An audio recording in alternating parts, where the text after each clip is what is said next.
So guys ये है Realme का न्यू स्मार्टफोन Realme Narzo 60 जो कि कल इंडिया में ऑफिशियली लॉन्च हो गया है। अब ये जो फ़ोन है दोस्तों एक 5G फ़ोन है और इसको मिड रेंज सेगमेंट में लॉन्च किया गया है। 17,999 से इसकी प्राइस इंडिया में स्टार्ट हो रही है दोस्तों, और प्राइस के हिसाब से देखा जाए तो ये स्मार्टफोन मुझे उतना अच्छा नहीं लग रहा है। जैसे फ़ोन के अंदर कुछ चीज़ें काफ़ी अच्छी देखने को मिल रही है, बट ज़्यादातर चीज़ों में Realme ने इस फ़ोन के अंदर कॉस्ट कटिंग करा है। तो अगर आप इस फ़ोन को खरीदने का विचार कर रहे हो तो मुझे ऐसा लगता है कि आपको ये वीडियो पूरा देखना चाहिए, क्योंकि इस वीडियो के अंदर मैं आपको इस फ़ोन के सभी कन्फर्म स्पेसिफिकेशन एंड प्राइस के बारे में तो बताऊंगा ही। इसके अलावा यहाँ पर आपको फीचर्स वगैरह कौन कौन से देखने को मिलते हैं और प्राइस के अकॉर्डिंग इस फ़ोन के अंदर कमियाँ क्या दी गई है इसकी भी जानकारी दूंगा, और साथ में इसके अल्टरनेटिव के बारे में भी बताऊंगा। तो उसके लिए चैनल पे अगर आप नए हो तो अपने छोटे भाई को सपोर्ट कर लेना दोस्तों, चैनल को सब्सक्राइब कर लेना, एंड वीडियो आपको थोड़ी सी भी अच्छी लगती है तो लाइक जरूर कीजिएगा। ऑलराइट दोस्तों, तो चलिए वीडियो स्टार्ट करते हैं। बात कर लेते हैं सबसे पहले इसके स्पेसिफिकेशंस के बारे में। तो गाइस यहाँ पर 6.4 इंच का एक full HD plus AMOLED display दिया गया है, जहाँ पर स्मूथनेस के लिए 90 हर्ट्ज का फास्ट रिफ्रेश रेट भी देखने को मिलता है।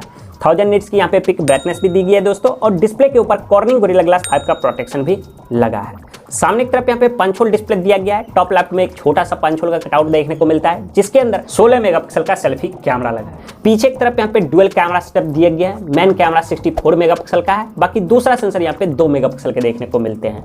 5000 mAh की इस फोन के अंदर बैटरी दी गई है दोस्तों, जिसको चार्ज करने के लिए यहाँ पे 33 वोल्ट की फास्ट चार्जिंग का सपोर्ट दिया गया है। टाइप सी पोर्ट के साथ ये फोन आता है। फोन के अंदर 3.5 mm जैक दिया गया है। माइक्रो SD कट के स्लॉट भी यहाँ पे देखने को मिलते हैं, और सिंगल स्पीकर के साथ ये फोन आता है। वैसे ये एक 5G फोन है, इस फोन के अंदर 9 5G बैंड का सपोर्ट भी दिया गया है, और in display fingerprint sensor and face unlock के सपोर्ट भी यहाँ पर देखने को मिलते हैं। बाकी फिजिकल रैम के साथ साथ इस फोन के अंदर 8 GB का वर्चुअल रैम भी दिया गया है, और Android 13 out of the box ये फोन आता है, जो कि Realme UI 4.0 के ऊपर रन करता है। लास्ट में अगर परफॉर्मेंस के ऊपर आते हैं तो गाइस इस फोन के अंदर MediaTek का Dimensity 6020 वाला प्रोसेसर लगा है। UFS 2.2 के यहाँ पे स्टोरेज दिए गए हैं, एंड LPDDR4X का यहाँ पे रैम देखने को मिलता है। तो गाइस यही थे इस फोन के सभी ऑफिशियल स्पेसिफिकेशंस।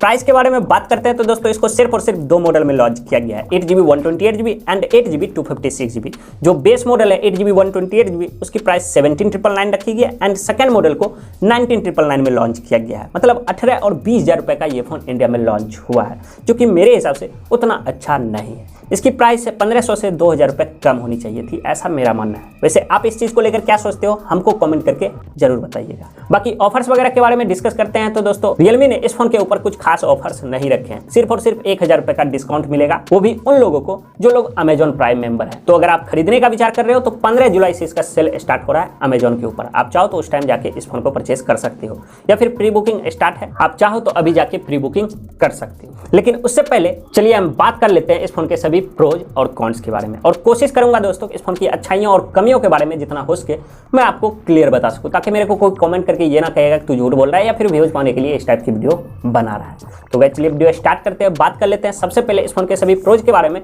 तो गाइस पहली चीज जो मुझे इस वाले स्मार्टफोन के अंदर बहुत अच्छी लगी है वो है इसका डिजाइन। सच कह रहा हूं दोस्तों, इसका डिजाइन आपको बहुत पसंद आएगा, क्योंकि यहाँ पर बॉक्सी टाइप का डिजाइन दिया गया है। हालांकि पॉलीकार्बोनेट बैक के साथ ये फोन आता है, बट इसके ऊपर लेदर के फिनिश दिए गए हैं। बैक में लग्जरियस लेदर डिजाइन देखने को मिलता है, जो इसके डिजाइन को काफी प्रीमियम सा लुक देता है, और आगे पीछे फ्लैट होने की वजह से हाथ में ये बहुत ज्यादा कंफर्टेबल भी रहेगा। वैसे ये फोन उन लोगों के लिए भी बहुत अच्छा है जो इस प्राइस पर स्लिम और लाइट वेट वाला फोन रखना पसंद करते हैं, क्योंकि ये फोन 7.9 mm ही थिक है और 182 ग्राम ही इस फोन का वेट है। दूसरी चीज दोस्तों जो मुझे इस फोन के अंदर बहुत अच्छी लगी है वो है इसका डिस्प्ले, क्योंकि यहाँ पर 6.4 इंच की एक full HD plus 90 hertz AMOLED screen दी गई है। तो कलर्स वगैरह जो है फोन के अंदर अच्छे निकल के आने वाले हैं, ट्रू निकल के आएंगे। तो जब भी आप इस फोन से वीडियो देखोगे, मूवी एंजॉय करोगे तो एक्सपीरियंस बहुत अच्छा रहेगा। और 90 हर्ट्ज का रिफ्रेश रेट भी दिया गया है, 1000 हर्ट्ज का टच सैंपलिंग रेट भी देखने को मिलता है। तो गेमिंग करते वक्त गेम प्ले को भी ये काफी स्मूथ रखेगा। बाकी 1000 निट्स की यहाँ पे पिक ब्राइटनेस भी दी गई है, तो आउटडोर में भी ये डिस्प्ले बहुत अच्छी तरीके से वर्क करेगा, विजिबिलिटी अच्छी मिल जाए। और प्रोटेक्शन के लिए डिस्प्ले के ऊपर कॉर्निंग गोरिल्ला ग्लास 5 का प्रोटेक्शन भी दिया गया है, जो कि मेरे हिसाब से बहुत अच्छी चीज है, क्योंकि इस तरह की चीजें इस रेंज में आजकल के टाइम पे तो ना के बराबर देखने को मिल रहा है, बट Realme दे रही है, जो कि मेरे हिसाब से अच्छी चीज है। वैसे एक चीज बताना भूल गया कि इसके डिस्प्ले के अंदर इन डिस्प्ले फिंगरप्रिंट सेंसर भी लगा है, तो डिस्प्ले से मुझे नहीं लगता आपको स्पेक्स वाइज कोई भी शिकायत आएगी। एंड तीसरी चीज दोस्तों जो आपको इस फोन के अंदर बहुत पसंद आएगी वो है इसकी बैटरी लाइफ, क्योंकि यहाँ पे 5000 mAh की बैटरी दी गई है। वैसे देखा जाए तो इस प्राइस पर 5000 mAh की बैटरी मिलना आम बात है, ऑलमोस्ट सारे फोन के अंदर देखने को मिलता है। बट इस फोन का साइज एवरेज है, 6.4 इंच की यहाँ पे स्क्रीन दी गई है, वो भी एमोलेड। और इसके अंदर जो प्रोसेसर लगा है वो 7 नैनोमीटर फैब्रिकेशन प्रोसेस पे बना है, जो कि काफी पावर एफिशिएंट है। तो एक नॉर्मल यूजर्स को ये बैटरी लगभग 1 से 1.5 दिन का बैकअप आराम से निकाल कर देने वाली है। यहाँ पर आपको कोई भी दिक्कत नहीं आएगी। हाँ, फास्ट चार्जिंग को लेकर कुछ लोग डिसअपॉइंट हो सकते हैं, क्योंकि यहाँ पे 33 वॉट की फास्ट चार्जिंग का सपोर्ट दिया गया है, जबकि इस प्राइस पर देखा जाए तो ज्यादातर फोन के अंदर 65 वॉट 67 वॉट की फास्ट चार्जिंग का सपोर्ट देखने को मिलता है। तो अगर आप इस फोन को खरीदते हो तो इस फोन के अंदर मेरे हिसाब से यही 3 चीजें आपको अच्छी नजर आएगी। बाकी सॉफ्टवेयर वगैरह जो है वो इसका डिसेंट है, क्योंकि एंड्रॉइड 13 के ऊपर आता है, जहाँ पे भर के प्री इंस्टॉल एप्लीकेशन देखने को मिलते हैं, एड्स वगैरह के रिकमेंडेशन आते हैं। और इस प्राइस पर देखा जाए तो मोटोरोला को छोड़कर ऑलमोस्ट सारे फोन के अंदर इस तरह की चीजें देखने को मिलती है। बाकी अब चलिए हम बात कर लेते हैं दोस्तों इस फोन के सभी कॉन्स के बारे में। तो गाइस पहली कमी जो मुझे इस वाले स्मार्टफोन के अंदर नजर आई है वो है इसके कैमरा सेटअप में। सच कह रहा हूं दोस्तों, इसका कैमरा सेटअप आपको उतना पसंद नहीं आएगा। बैक साइड में यहाँ पे डुअल कैमरा सेटअप दिया गया है, अच्छी चीज है। 64 मेगापिक्सल का यहाँ पे मेन सेंसर मिलता है, ये भी काफी अच्छी चीज है। बट दिक्कत है इसके दूसरे सेंसर में, जो कि 2 मेगापिक्सल का दिया गया है, जबकि रियलमी चाहती तो इसको बेहतर कर सकती थी, कोई 8 मेगापिक्सल का अल्ट्रा वाइड सेंसर देके। और इस प्राइस पर देखा जाए तो ऑलमोस्ट सारे फोन के अंदर हमें अल्ट्रा वाइड सेंसर देखने को मिल जाता है। तो अगर आप अपने स्मार्टफोन से फोटोज वगैरह खींचना पसंद करते हो, स्पेशली अल्ट्रा वाइड फोटोज लेना पसंद करते हो, तो ये फोन आपके लिए बिल्कुल भी नहीं है। बाकी सेल्फी कैमरा यहाँ पे 16 मेगापिक्सल का दिया गया, जिससे आप अच्छी सेल्फी निकाल पाओगे। दूसरी कमी दोस्तों जो मुझे इस वाले स्मार्टफोन के अंदर नजर आई है वो है इसके प्रोसेसर में, क्योंकि यहाँ पर डायमेंसिटी 6020 वाला प्रोसेसर लगा है। वैसे देखा जाए तो ये बिल्कुल नया प्रोसेसर है, 2.2 गीगाहर्ट्ज की क्लॉक स्पीड पे रन करता है और 3.5 लाख के करीब ये एंतुतो इसको निकाल कर दे सकता है।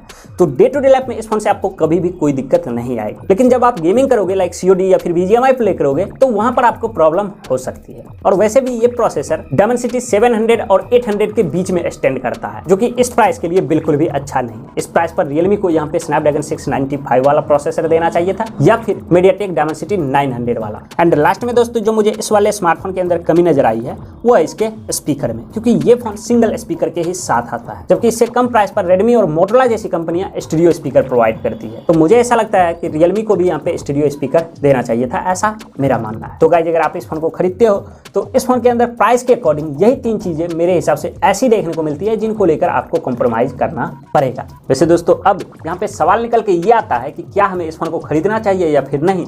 तो गाइस अगर आपका बजट 17-18 हज़ार रुपए का है और इस प्राइस पर आप अच्छे डिजाइन वाला फोन परचेस करने की सोच रहे हो, जहां पर डिस्प्ले काफी अच्छा हो, बैटरी लाइफ अच्छी मिल जाए, तो डेफिनेटली आप इस फोन की तरफ जा सकते हो। बाकी अगर आप ऑलराउंडर फोन परचेस करने की सोच रहे हो, जहां पे आपको किसी भी चीजों में कॉम्प्रोमाइज करना ना पड़े, या फिर आप गेमिंग सेंट्रिक फोन ढूंढ रहे हो, कैमरा सेंट्रिक फोन ढूंढ रहे हो, तो ये फोन आपके लिए बिल्कुल भी नहीं है। इसकी जगह पे आप चाहो तो पोको X5 परचेस कर सकते हो, जो कि ऑलराउंडर फोन की कैटेगरी में आता है, या फिर 1000 रुपए एक्स्ट्रा खर्च के iQOO G7 परचेस कर लो, वो आपके लिए मेरे हिसाब से बेस्ट ऑप्शन रहेगा।